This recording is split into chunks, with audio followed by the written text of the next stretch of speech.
Last night, my wife of 7 years had a relaxing evening after dinner. While she watched her shows in the den, I switched between watching the Spurs game, football, and soccer while taking care of some tasks. Around midnight, I found her passed out on the couch after consuming 2 bottles of wine. When I tried to help her, I saw a message on her iWatch from a friend. This friend, known as Jacket Holder from our teenage years, had a conversation with my wife. While there was a lot of flirting, it didn't clearly indicate cheating. However, last night she got drunk and openly asked him for closeness, expressing long-standing desires. Shocked, I couldn't find more messages on her watch, and I don't know her phone passcode.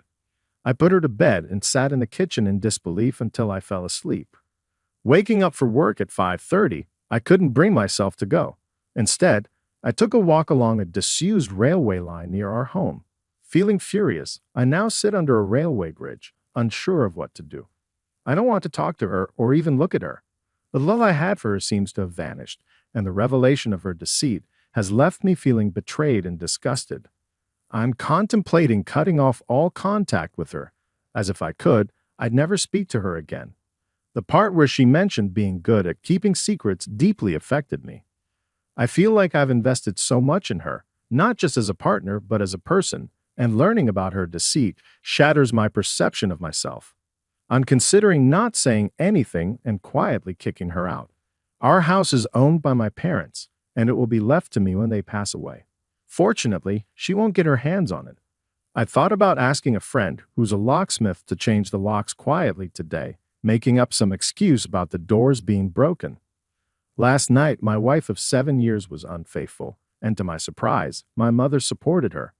She decided to have a relaxed evening after dinner, watching shows in the den while I switched between watching the Spurs game, football, and soccer, and attending to some planned tasks. Around midnight, I found her passed out on the couch after consuming 2 bottles of wine. Trying to help her, I noticed a message on her iWatch from a friend of mine. Though not a close friend, we had played sports together for years, known each other since our teenage years, and nicknamed him Jacket Holder. Reading their conversation, it seemed like he reached out to her first. While there was a lot of flirting, it wasn't clear cheating until last night when she openly asked him for closeness while drunk. Shocked, I couldn't find more messages on her watch, and not knowing her phone passcode added to my frustration. I put her to bed, sat in the kitchen in shock until I fell asleep, and woke up at 5:30 for work. Unable to bring myself to go, I took a walk along a disused railway line near our home, feeling furious and betrayed. I'm now sitting under a railway bridge, contemplating what to do. I don't want to talk to her or even look at her. The love I had for her feels gone, and I want to cut off all contact if possible. The revelation of her being good at keeping secrets has deeply affected me. Considering not saying anything, I'm thinking of quietly kicking her out. Fortunately, our house is owned by my parents, and it will be left to me when they pass away. I'm even thinking of asking a friend who's a locksmith to change the locks quietly, making up some excuse about the doors being broken. After he's done, I'll lock the front door, and she won't care as long as I'm present. Then, I'll ask her to come out to see something in the backyard. Once she does, I'll quickly lock the door behind me. It may sound childish, but I'm at a loss for what to do. Looking at a bottle right now, my life feels like it's falling apart.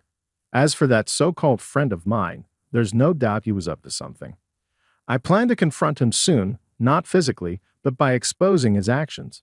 On Wednesday, October 28th, after writing my post and feeling completely messed up, 2 dog walkers approached me, clearly concerned.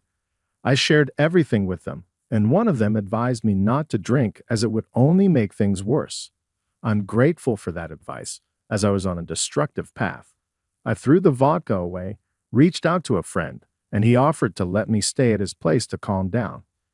He was at work but told me where the spare key was. We live in a small town of around 15,000 people, and he wasn't far away.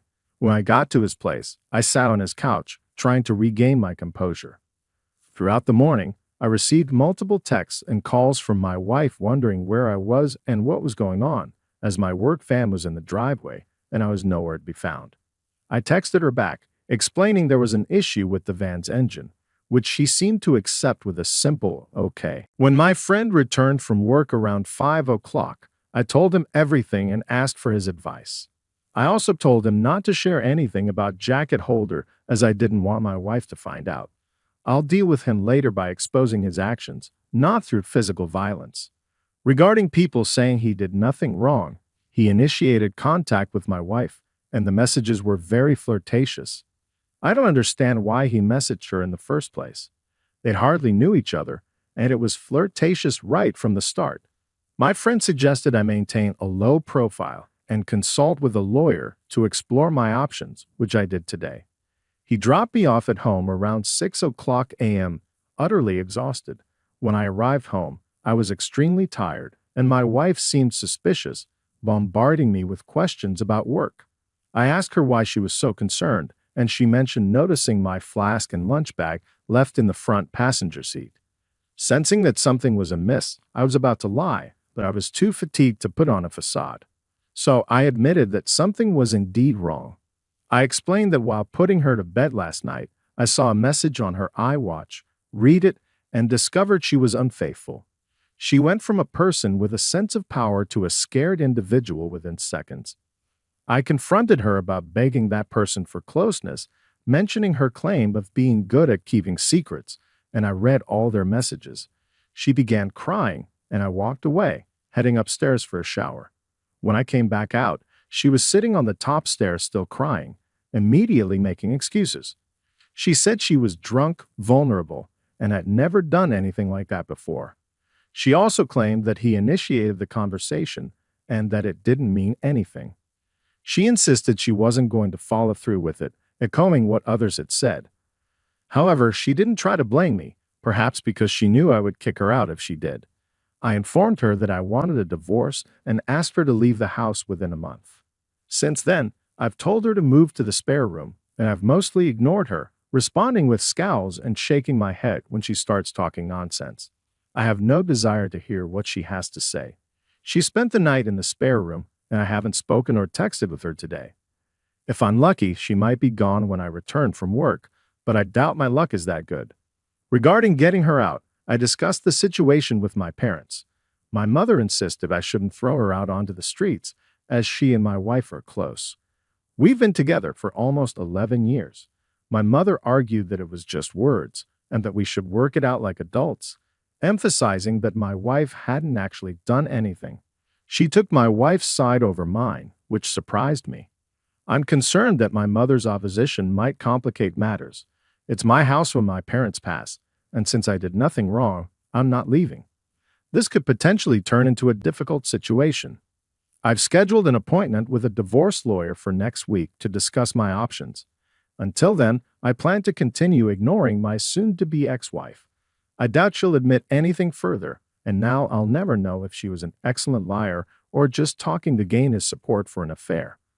I apologize for the delay in the update. I had the chance to write it now as I'm finishing work.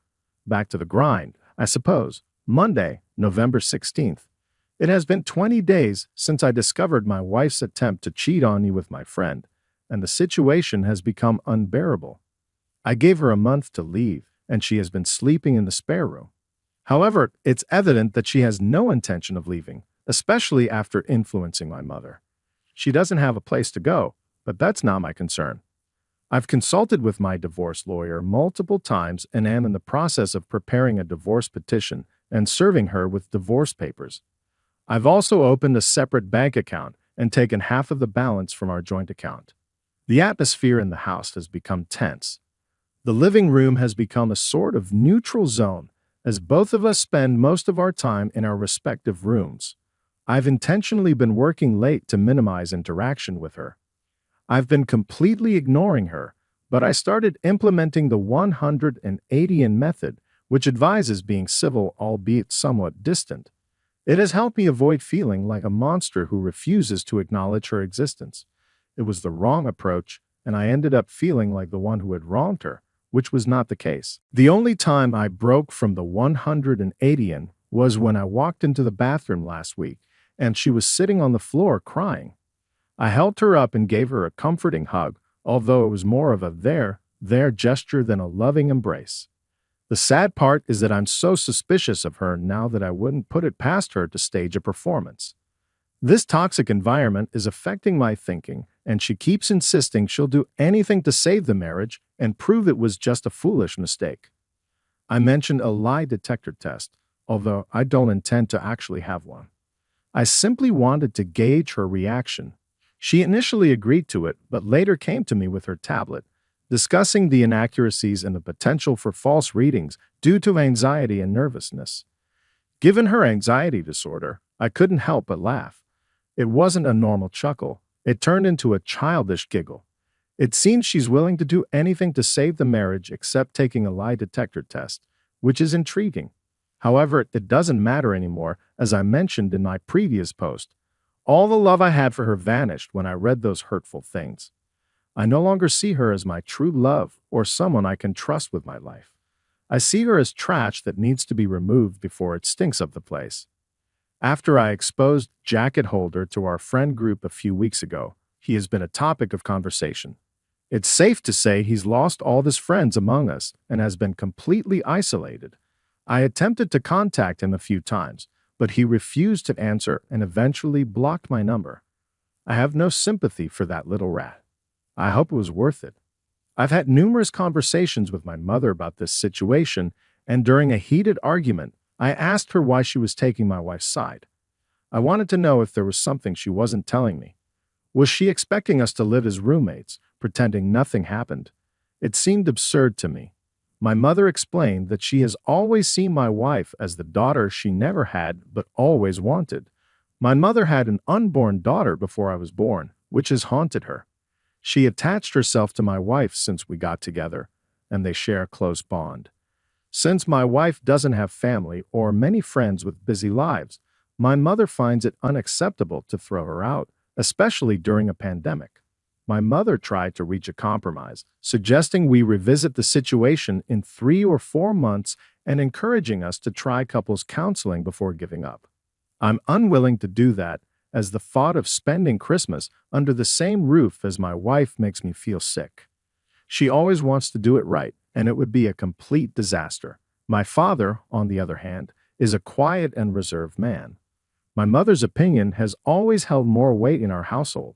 Some people have criticized me, calling me selfish and spoiled because the house isn't mine and I have no right to make demands. However, it has now come down to a choice between my wife and me for my parents. If it comes to that, I'm prepared to walk out the door and never return. I need to be able to look at myself in the mirror with self-respect, and someone needs to keep their word in this situation. If I do leave, a friend has offered me a place to stay for a few weeks until I get back on my feet. But if I do walk out that door, I'll cut ties with my parents. They may see it as me giving up on them without trying to fix things, but I see it as them choosing someone who broke my heart over me. The logistics of this once I'm gone are unclear, with my wife staying there and my mother and father taking care of her while their own child goes off alone. Regarding the house, my parents allowed us to move in a year after our wedding. They presented it as a belated wedding gift, although that was just the talk at the time. Their plan was always to move out and have us move in. I've invested tens of thousands in it over the years, but that's beside the point. I have daydreams of leaving everything behind, starting fresh in a new place, but I have nowhere else to go. I've lived in this town my entire life, and it's all I know. Am I being too harsh? I'm ready to sever ties with my parents, but I feel torn. Why should I be the one to lose everything and everyone? I've tried to be a good person, believing that good things happen to good people, but now I'm starting to doubt myself. Perhaps I'm not as good as I thought, and maybe I deserve everything that's happening. On Wednesday, December 2nd, I no longer consider that house my home. I saw on the calendar that my wife had a hospital appointment with her eye doctor, so I used that time as an opportunity to gather my belongings and move out, which I did. After arranging my things, I left the house keys on the kitchen table along with the divorce papers I received from the lawyer last week and departed. I've blocked both my wife and mother's numbers, and any future communication with my wife will be through my lawyer. As for my current living situation, I'm staying with a friend for a week or two, and hopefully, I'll secure my own rental place before Christmas. It's been a few weeks since I last spoke to my parents. Our last conversation was through text messages where I tried to explain in detail the hurtful things my wife said to jacket holder and why it deeply affected me. I expressed my doubts that it was her first time doing such things, particularly with the "I'm good at keeping secrets" comment. My mother said she couldn't talk to me in my current state and needed me to cool off. She tried calling me a few days ago, but I ignored her call and blocked her number. I feel profoundly let down by my parents, and it feels almost worse than the initial betrayal by my wife. At this point, I doubt if I'll ever speak to them again. During times of difficulty, you expect your family to be a source of strength. Unfortunately, my parents have shown weakness. They've made me feel like I'm the one at fault, that I'm overreacting, and that I'm tearing the family apart. Well, I'm not. I didn't ask them to move mountains for me. I only wanted them to help me remove my cheating wife from the house. They made their choice. My father also had a chance to stand up for me, but didn't. You make your choices, and you live with them, I suppose. In response to comments from my previous posts, some people have accused me of giving up too easily, looking for a way out, and not truly loving my wife because I didn't try harder to salvage the marriage. However, that's not accurate. I love my wife more than anyone else on this planet, and her betrayal devastated me. We all have our boundaries, and when those boundaries are crossed, things change irreversibly. When I read those hurtful texts, something inside me changed. I fell out of love with her, like waking up from a spell in a movie. Anything attempted after that would just delay the inevitable. I'm curious about the dynamics of my parents' relationship with my wife now that I'm gone. Will they continue to support her, knowing it has strained their relationship with their son? As for me, I have aspirations to travel. My wife disliked flying, so most of our vacations were in southern England, places like Newquay, Cornwall, and Devon. It would be fantastic to travel abroad again. The last time I was overseas was at the age of 20 for a friend's trip to Greece 13 years ago. I'd love to explore some parts of America once this pandemic settles down. That's essentially my story. This will be my final post as I don't want to overstay my welcome, and I believe I've shared everything I needed to. If you want updates on my journey down the line, feel free to send me a direct message, and I'll do my best to keep you in the loop. Thanks for reading, and goodbye. Fast forward to Wednesday, May 26, 2021. It's been over 7 months since I first posted on Reddit. I thought I was done seeking advice as I had made my decisions and acted on them. However, a phone call this morning has pulled me back into the mess. I've relocated 15 miles away, changed my phone number, and continued with the process of divorcing my wife. She has ignored requests from my divorce lawyer to cooperate, causing delays. We're now in the process of seeking an official court order for her to be served. This morning, I received a call from my friend informing me that my dad wanted to reach out because my mother is unwell. He asked if it was okay to share my new number, and I agreed. My dad called to inform me that my mother is in the hospital in stable but not great condition. This was a shock since I haven't heard my dad's voice in a long time and he sounded emotional. He explained that my mother really wants to see me, so he requested that I meet him at the hospital and visit her with him tonight. I agreed, and we arranged to meet outside the hospital. I decided to leave work early as I couldn't concentrate, and I'm now anxious, questioning if I've made the right choice. I fear I might get drawn back into the chaos I walked away from. I've never felt this nervous before, and the lack of control I have over the situation is causing my mind to wander in various directions. It feels like I'm entering a burning building blindfolded, not knowing where the exits are. Why does she want to talk to me now? Has she had a change of heart? Unless she's also had a personality transplant while in there, I find that unlikely. Will my wife be there? I have no interest in ever seeing her again. I'm still angry about what transpired with them and the way they took my cheating wife's side over mine. I've been going back and forth in my head about going at all, but I will go. I was also thinking about seeing if she wanted to speak over the phone instead, but I'm not sure if she would do that or even if she's well enough. I feel like the bad guy here and that I might have caused this by walking away. How would you handle this? On Saturday, May 29th, I did end up going to the hospital on Wednesday night. After much deliberation, I was on the verge of backing out at the last minute as my courage wavered. but I needed closure and knew I'd regret it if I didn't go. When I arrived at the hospital's parking lot, I couldn't help but feel paranoid, half expecting my wife to jump out from behind a bush or something. I met my dad at the entrance, and it was quite awkward as he tried to hug me, but I declined. I made it clear that if my wife had any presence here, I would turn and leave. He assured me she wasn't around, and we proceeded to the ward where my mother was. When I saw my mother, I was shocked at her appearance. She seemed to have been through a lot. I've never seen her look so frail. She had a severe black eye along with bruises and discoloration on one side of her face. She had a bad fall, breaking 2 ribs, shattering her elbow, and hitting one side of her head on the ground.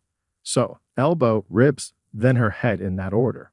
As she saw me, her expression changed from being zombified to more animated.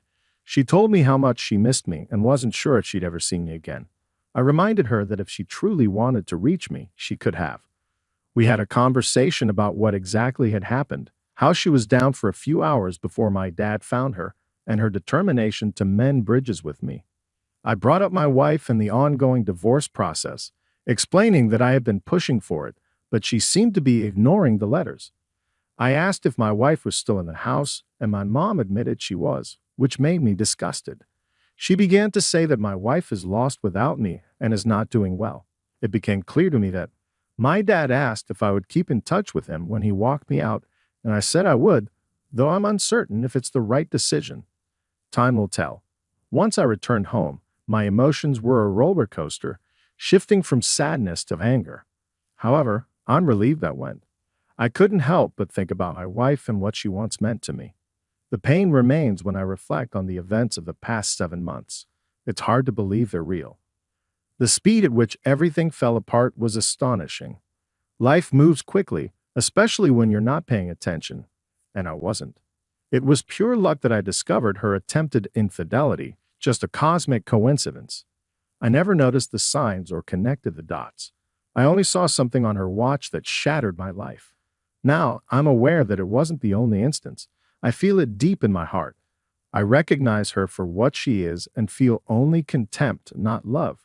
It seems she stole the best years of my life. When I reminisce about the good times, they're tainted. They feel like someone else's life, not mine. My friend suggested I see a therapist to help process my emotions and experiences. It's something I'm considering as I feel a bit broken inside. The last 7 months have been the most challenging in my life, but I prefer this truth to ignorance. I'm saddened by how it all unfolded, but you can't choose how someone betrays you. I suppose the lesson is to learn from it. I remember hearing that loyalty is one of the most underrated character traits, and I now understand its significance. Perhaps it's undervalued because you rarely discover someone's true loyalty until they betray it. It's not something you encounter every day, but now more than ever, I appreciate its importance. On Tuesday, July 20th, I'm now in the final stages of divorcing my wife.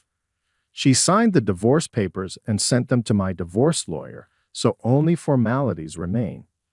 She conveyed a message through my dad, expressing her regret for not allowing me to move on, thinking she could salvage the relationship. However, she now understands that it's not possible, and she must move forward for her own well-being.